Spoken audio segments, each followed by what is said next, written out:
नमस्कार स्टूडेंट, आज हम स्टार्ट करने जा रहे हैं मोल अंश या मोल प्रभाज या मोल फ्रैक्शन। तो मोल फ्रैक्शन क्या होता है, इधर ध्यान देना। पहले मोल फ्रैक्शन का फॉर्मूला ध्यान दो। क्या होता है मोल फ्रैक्शन का फॉर्मूला? विलियन के किसी अवयव के मोलों की संख्या, यानी विलियन का अवयव कोई भी हो सकता है, और उस विलियन के सभी अवयव के मोलों की संख्या का अनुपात क्या कहलाता है? मोल अंश। तो डेफिनेशन की ओर चलते हैं। विलियन के किसी अवयव के मोलों की संख्या, यानी विलियन का अवयव कोई भी हो सकता है, मोलों की संख्या, और विलियन के सभी अवयव के मोलों की संख्या के अनुपात को क्या कहते हैं? Mole fraction. इसे x द्वारा व्यक्त किया जाता है। ये प्रतीक ध्यान रखना थोड़ा। अब इधर ध्यान देना, जैसे ये आपने कोई पात्र ले लिया,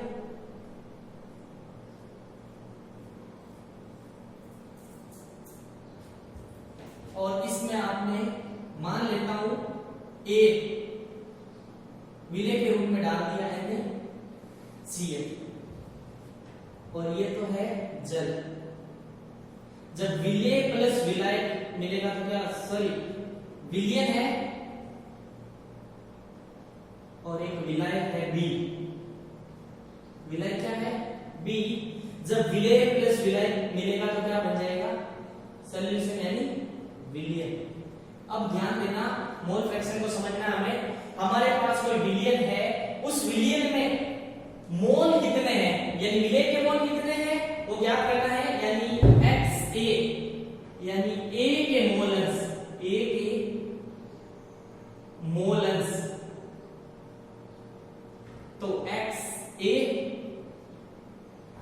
तो XA कितना है और टोटल का भाग देना है, यानी हमारे पास नंबर ऑफ A बटा दो कितने पार्ट है, A और B, तो NA plus NB।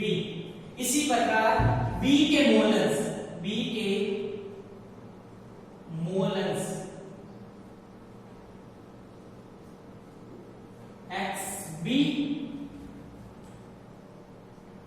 NB, NB plus NA या NA प्लस NB। जिसका फ्रैक्शन ज्यादा आएगा उसका मोल भी क्या होगा? ज्यादा होगा। तो इधर ध्यान देना, हमारे पास जो सॉल्यूशन है, सॉल्यूशन कब बनता है? जब उसमें एक विलय और एक विलायक। विलय एक से अधिक हो सकते हैं, लेकिन एक हमने विलय के रूप में A लिया और विलायक जल है B, और जो भी सॉल्यूशन बनेगा वो बनेगा नमक का जलीय विलय, यानी यहाँ हम A को ले रहे हैं नमक। अब आपको पूछ लिया जाए A के मोलों की संख्या, तो A के मोलों की संख्या हमने अभी पढ़ा, मोल प्रभाज का फॉर्मूला। उस विलयन में विलय के मोलों की संख्या बट्टा कुल मोलों की संख्या का अनुपात क्या कहलाता है? मोल प्रभाज। तो हमें निकालनी है A के मोलों की संख्या, यानी इस सॉल्यूशन में A कितना है, यानी Na total A plus B, यानी Na प्लस NB।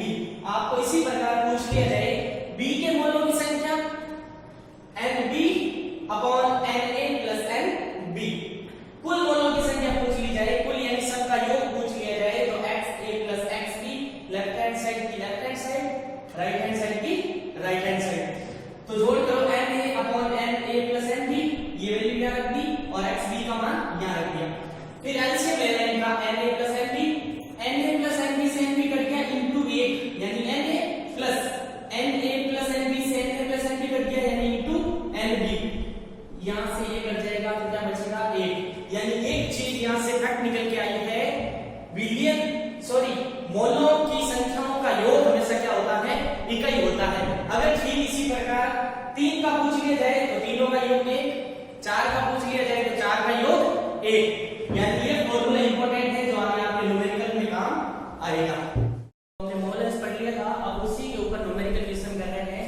तो क्या देखा है, एक विलियन में 40 ग्राम NaOH तथा 90 ग्राम जल उपस्थित है, तो उसमें सोडियम हाइड्रोक्साइड यानी NaOH तथा जल के क्या ज्ञात करने हैं? मोलस ज्ञात करने हैं। तो इधर ध्यान देना, सॉल्यूशन में जो जो राशियां दे रखी है पहले तो वो लिखो। एक विलियन है जिसमें 40 ग्राम NaOH यानी दिया गया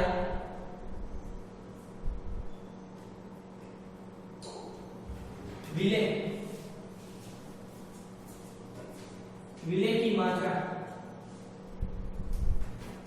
यानी NaO कितना ग्राम दे रहा है?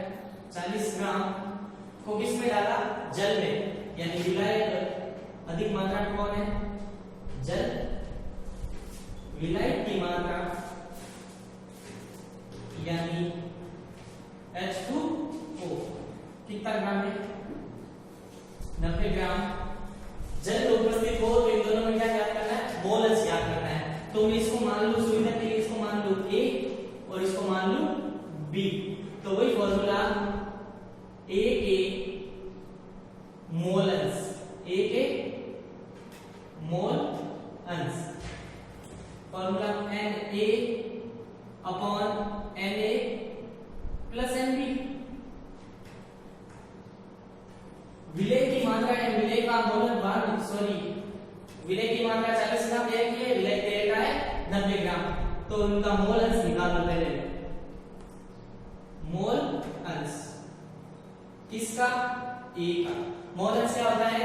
दी गई मात्रा बटा उसका अनुपात। कितनी मात्रा दी गई है? 40 और सोडियम हाइड्रोक्साइड का अनुपात आपको निकालना आना चाहिए। 11th क्लास में पढ़ा होगा आपने। 23 ऑक्सीजन का 16 और ये इसका 17, 24 और 16 40।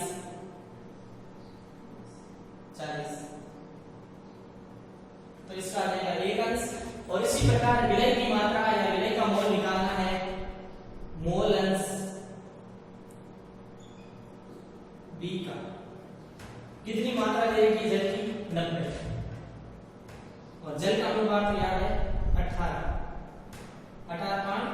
90, यानी जल के मोल अंश से 5 और सोडियम हाइड्रोक्साइड के मोल अंश से 1। अब आपको पूछ रहा है A के मोल अंश यानी किसका क्या करना है? सोडियम हाइड्रोक्साइड, यानी सोडियम हाइड्रोक्साइड खुद कितना है? कितना है? 1।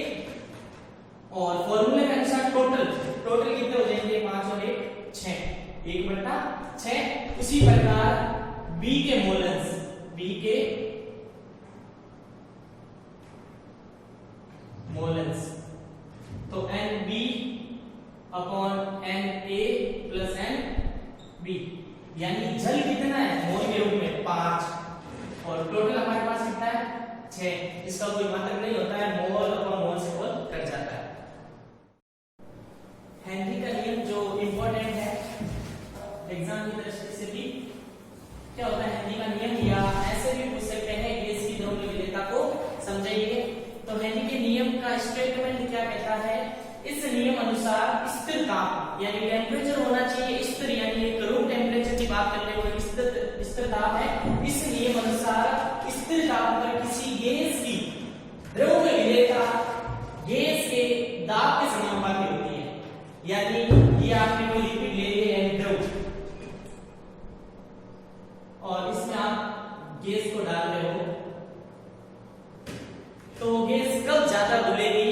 जब उसके ऊपर दाब उतना ही अधिक होगा, यानी जितना दाब अधिक होगा गैसों की द्रव्य विलेयता उतनी ही अधिक होगी। अर्थात दाब जितना अधिक होगा गैस की द्रव्य विलेयता उतनी ही अधिक होगी, यानी जितना आप दाब बढ़ाओगे उतना ही गैस किस में घुलेगी? द्रव में घुलेगी। यानी सीधी बात है आंशिक दाब समानुपाती गैसों के मोलों की संख्या, यानी ये कब ज्यादा घुलेगी? जब क्या अधिक हो? दाब अधिक हो, यानी दाब समानुपाती गैसों के मोलों के अंश। जब भी हटता है समानुपाती तो एक समानुपाती स्थिरांक आता है, यहाँ आया KH को बोलते हैं हेनरी स्थिरांक। तो इसका ग्राफ भी पूछ लिया जाएगा, ध्यान देना। समानुपाती का ग्राफ या मैं मान लूं x और या ले लूं दाब के मध्य ग्राफ, तो एक स्ट्रेट लाइन है। क्या है? Straight line. तो हमने हेनरी का नियम पढ़ लिया था।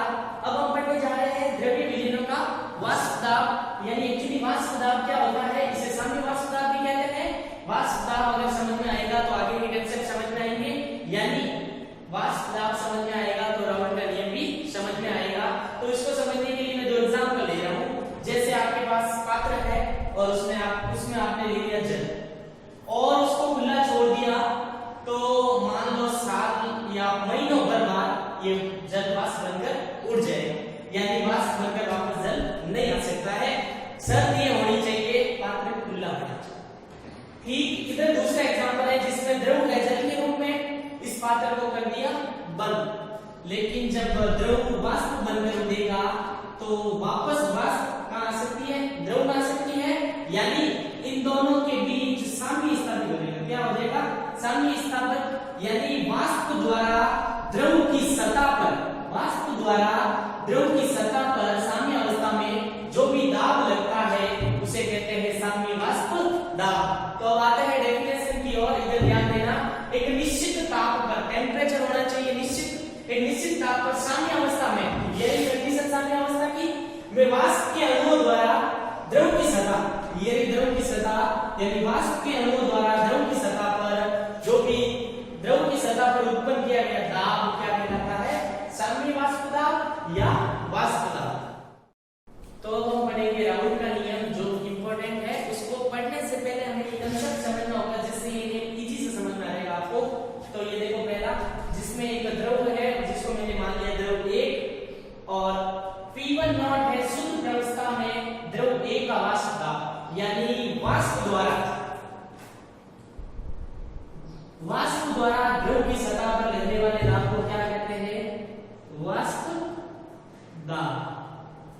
तो P1 नॉट है शुद्ध प्रावस्था में द्रव A का वाष्प दाब, ठीक उसी प्रकार P2 नॉट शुद्ध प्रावस्था में द्रव 2 का वाष्प दाब, यानी यहां से वाष्प से इसकी सतह पर लगने वाला वाष्प दाब आपने मान लिया P2 नॉट। ये तो अलग अलग कंडीशन में, अगर मैं इन दोनों को मिला दूं, तो टोटल हमारे पास ये प्राप्त हो जाएगा विलियन। P1 विलियन में द्रव 1 का वाष्प दाब, द्रव 1 का वाष्प दाब, और P2 विलियन में द्रव 2 का वाष्प दाब। तो इधर ध्यान देना, नियम के अनुसार हमने एनडी का नियम पढ़ा, P प्रोपोर्शनल टू X, यानी वाष्प द्वारा द्रव की सतह पर लगाया गया दाब। तो इसी प्रकार पहले यानी P1 प्रोपोर्शनल टू X1, जहां X1 द्रव 1 का मोलस, द्रव 1 का मोलस, ठीक उसी प्रकार P2 प्रोपोर्शनल टू X2, इसी प्रकार हो जाएगा X2 द्रव 2 का मोल अंश, द्रव 2 का मोल अंश। अब इसी को आगे ध्यान देना, जब भी ये समानुपात इस तरह करता है, P1 मैं मान लूं P इस तरह P1 नॉट X1, इसको इक्वेशन फर्स्ट, इसी प्रकार P2 not X2 equation second. अगर आपको पूछ लिया जाए P1 बराबर P1 नॉट X1 और P2 is equal to P2 not X2 है, और आपको पूछ लिया जाए कुल कितना होगा, यानी कुल वाष्प दाब कितना होगा, तो P total is equal to P1 plus P2, इसको मैं ऊपर ले लूं, इधर ध्यान देना, P total is equal to P1 की वैल्यू कितनी है, P1 not X1 plus P2 की वैल्यू P2 नॉट X2। आपको एक तो ये याद रखना,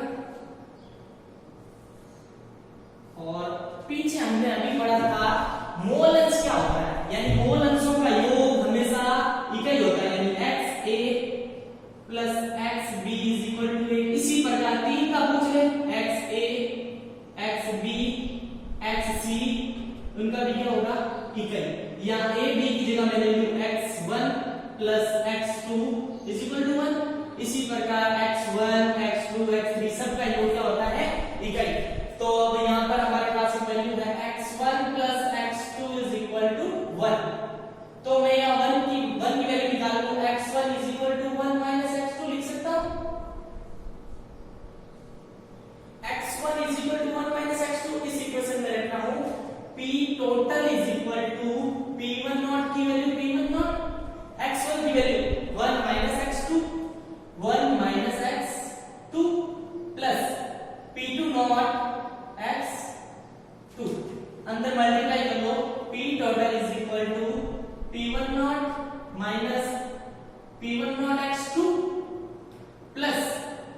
P2 not x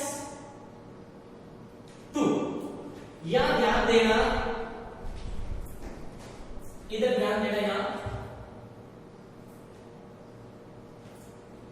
P total is equal to P1 naught minus, इन दोनों में से कॉमन वैल्यू कौन सी, x2 यहां पर भी आ रहा है और यहां पर भी आ रहा है, तो प्लस x2, यानी मैं पहले इसको आगे रख रहा हूं x2, तो P2 not minus P1 not. ये फॉर्मूला आपको याद रखना है राउंड के नियम के लिए कथन। और अब इधर ध्यान देना, किसी द्रव्य विलयन में प्रत्येक द्रव का आंशिक दाब उसके विलयन के मोल अंश के क्या होता है, समानुपाती होता है। ये राउल का नियम कहलाता है। ये ग्राफ समझो, इधर ध्यान दो राउल के नियम से।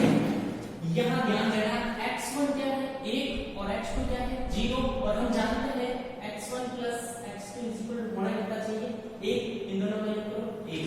और इधर ध्यान दो x1 0 x2 1, इन दोनों का योग कितना होना चाहिए, मोल अंशों का योग कितना होना चाहिए 1, 0 प्लस 1 क्या हो जाएगा 1। तो इधर ध्यान देना, नियम के अनुसार P1 प्रोपोर्शनल टू x, यानी P1 बढ़ेगा तो क्या बढ़ना चाहिए ये, और P1 घटेगा तो ये भी घटना चाहिए।